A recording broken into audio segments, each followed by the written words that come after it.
Hello friends. तो जैसा कि आप सभी को पता है कि पार्ट 1 में हमने क्या क्या टॉपिक्स देखे थे, डेफिनेशंस पढ़ी थी वुंड की, और वुंड से कितने टाइप्स होते हैं उसकी बात हमने की थी।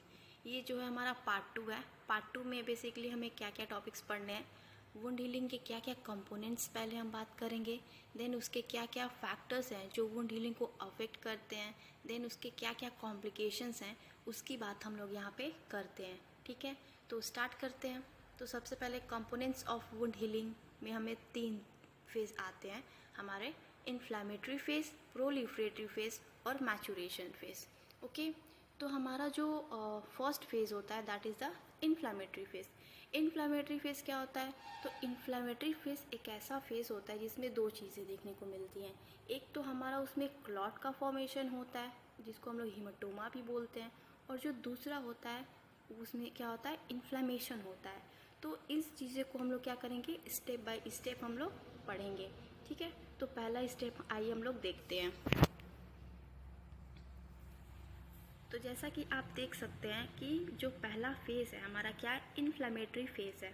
तो इन्फ्लेमेटरी फेज़ में हम लोग देख सकते हैं कि जैसे ही क्या होता है, with in second of the injury, मतलब जैसे इंजरी किसी पर्सन को होती है तो वहाँ पे क्या होंगे, epinephrine, non epinephrine, prostaglandin, serotonin, ऐसे केमिकल मीडिएटर्स जो होते हैं वो बेसिकली वहाँ पे रिलीज़ होते हैं, और उनके वजह से क्या होता है, वैसो कंस्ट्रिक्शन होता है। अब वैसो कंस्ट्रिक्शन होगा तो 2 चीज़ें होगी।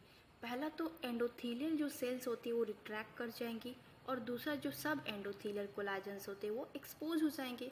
तो अब जितने भी प्लेटलेट्स होते हैं, फाइब्रिन होती है जो प्लेटलेट बनाने में हेल्प करती हैं, ये सारे क्या करते हैं, एक्यूमुलेट करते हैं at the site of wound, और वहाँ पे प्लेटलेट का एडहेशन होता है, फिर एक्टिवेशन होता है, देन उसका एग्रीगेशन होता है।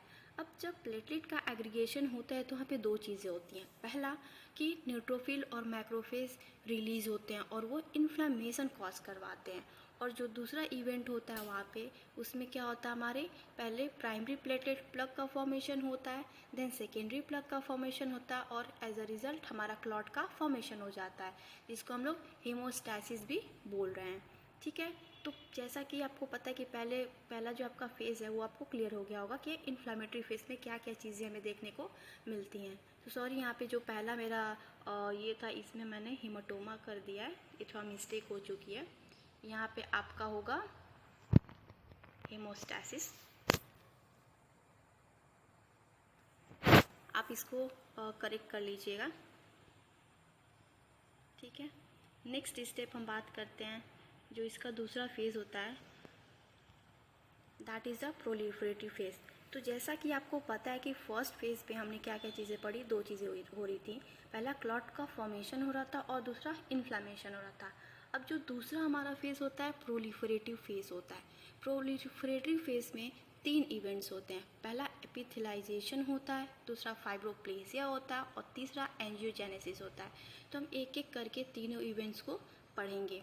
ठीक है, तो ना हमारा प्रोलिफरेटिव फेज़ में पहला जो फेज़ होता है दैट इज़ द एपिथेलियलाइजेशन।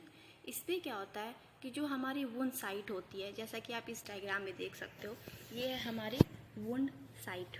ठीक है, तो इस वुंड साइट पे आप क्या देख रहे हो कि ये है हमारी वुंड साइट। ठीक है, तो इस वुंड साइट पे आपको क्या दिख रहा है कि ये जो हमारे हैं एपिडर्मिस लेयर है, और ये हमारी डर्मिस लेयर है, और ये जो रीजन है ये हमारा क्या है, सब क्यूटेनियस लेयर है। तो जो हमारी एपिडर्मिस होती है वहाँ पे एक स्पेशल टाइप ऑफ सेल्स होते हैं जिसको कीरेटिनोसाइट सेल कहते हैं, वो यहाँ पे प्रेजेंट होते हैं कुछ। ठीक है, और हमारे वुंड के दोनों ही साइड प्रेजेंट होते हैं।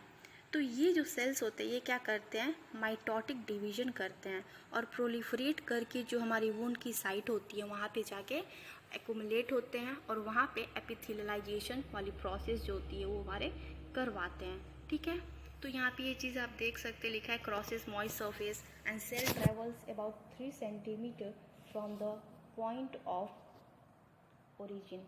ठीक है, तो पॉइंट ऑफ ओरिजिन से 3 सेंटीमीटर अबाउट ट्रैवल करते हैं ऑल डायरेक्शंस में, और वहाँ पे एपिथेलियलाइजेशन की जो प्रोसेस होती है उसको ये करवाते हैं। नेक्स्ट जो हमारा इवेंट होता है दैट इज़ फाइब्रोप्लेसिया। फाइब्रोप्लेसिया नाम से पता चल रहा होगा, फाइब्रो का मतलब क्या हो, फाइबर्स। फाइबर्स की यहाँ पे बात कर रहा है, और प्लेशिया का मतलब क्या हुआ कि यहाँ पे फाइबर्स का फॉर्मेशन यहाँ पे बेसिकली हो रहा है। तो जो फाइब्रोप्लेसिया होता है इसमें क्या होता है कि जो हमारे फाइब्रोब्लास्ट सेल्स होते हैं वो क्या करते हैं, कोलेजन का फॉर्मेशन करते हैं। सबसे पहले क्या हुआ था, हमारा जो पहला इवेंट था वहाँ पे हमारे न्यूट्रोफिल्स और मैक्रोफेजेस थे जो हमारे इन्फ्लेमेशन कॉज कर रही थी। फिर वो इन्फ्लेमेशन कॉज करने के बाद जो न्यूट्रोफिल्स होती है वहाँ से at the site of injury से वहाँ से लिव आउट कर जाएंगे। नेक्स्ट हमारा मैक्रोफेज आएगा, फिर मैक्रोफेज क्या करेंगे, फाइब्रोब्लास्ट सेल्स को अट्रैक्ट करेंगे अपनी तरफ और वहाँ से लिव आउट कर जाएंगे। और नेक्स्ट हमारा जो फाइब्रोब्लास्ट सेल्स होगा वो क्या करेगा, कोलेजन बनाएगा, कोलेजन फाइबर्स बनाएगा। तो फाइब्रोप्लेसिया में क्या हो रहा है, बेसिकली हमारे कोलेजन फाइबर्स बन रहे हैं और जो भी डिफेक्ट्स है उसको ये फाइबर्स फिल करते हैं और नई नई कैपिलरीज का फॉर्मेशन करते हैं। ठीक है। देन हमारा थर्ड जो इवेंट होता है एंजियोजेनेसिस। एंजियोजेनेसिस क्या होता है, formation of the new blood cells from the old vessels. जो भी ओल्ड वेसल्स हैं वहाँ से हमारी क्या हो रही हैं, नई ब्लड वेसल्स का फॉर्मेशन हो रहा है। जैसा कि आप इस डायग्राम में देख सकते हो, इस डायग्राम में आप देख सकते हो कि ये है हमारी क्या है, ये है हमारी इस डायग्राम में आप देख सकते हो कि ये है हमारी ओल्ड ब्लड वेसल्स। ठीक है। और यहाँ से ये जो ओल्ड ब्लड वेसल्स होती हैं यहाँ से हमारी क्या हो रही है, न्यू ब्लड वेसल्स का फॉर्मेशन होता है और फिर ये इस साइड पे जाके क्या करवा रही हैं, एंजियोजेनेसिस करवा दे रही हैं। ठीक है। नेक्स्ट, तो ये था हमारा प्रोलिफरेटिव फेज। नेक्स्ट हमारा आता है third, that is the maturation phase होता है। मैचुरेशन फेज में क्या होता है, मैचुरेशन फेज होता है वो लास्ट इवेंट होता है। इसमें क्या होता है, जो हमारे फाइब्रोब्लास्ट सेल्स प्रोलिफरेटिव फेज में बने हुए हैं वो ऑर्गेनाइज्ड वेल नहीं होते हैं, वेल ऑर्गेनाइज्ड वो होते ही नहीं हैं। लेकिन मैचुरेशन फेज में जो कोलेजन फाइबर्स होंगे वो यहाँ पे वेल ऑर्गेनाइज्ड वे में अरेंज होंगे और जो फाइब्रोब्लास्ट सेल्स होते हैं वो वुंड साइड को लिव आउट कर देंगे। ठीक है। देन हमारा जो फाइनल प्रोडक्ट होगा वो हमारा स्कार का फॉर्मेशन हो जाता है। तो जैसा कि आप देख सकते हैं कि हमारा स्कार का फॉर्मेशन हो जा रहा है। नाउ अब हम बात करेंगे क्या क्या फैक्टर्स हैं जो वुंड हीलिंग को अफेक्ट करते हैं।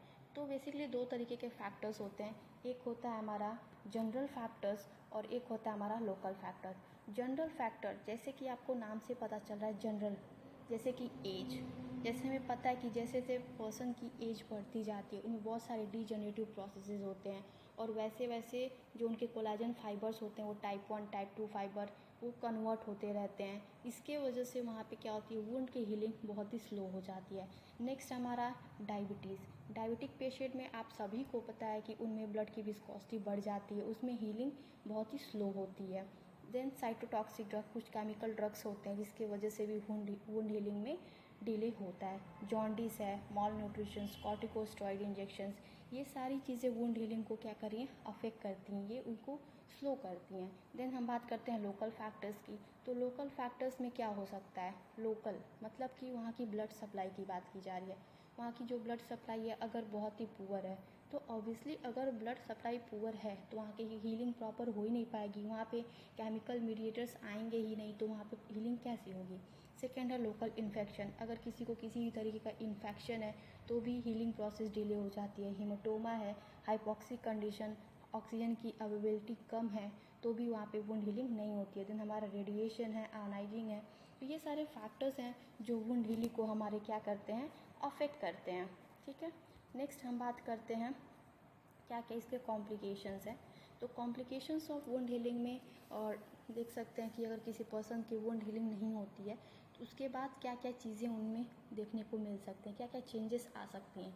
तो पहला है हमारा इन्फेक्शन। अगर किसी पर्सन की वुंड अच्छे से प्रॉपरली हील नहीं करती है तो इन्फेक्शन के चांसेस ज़्यादा होते हैं।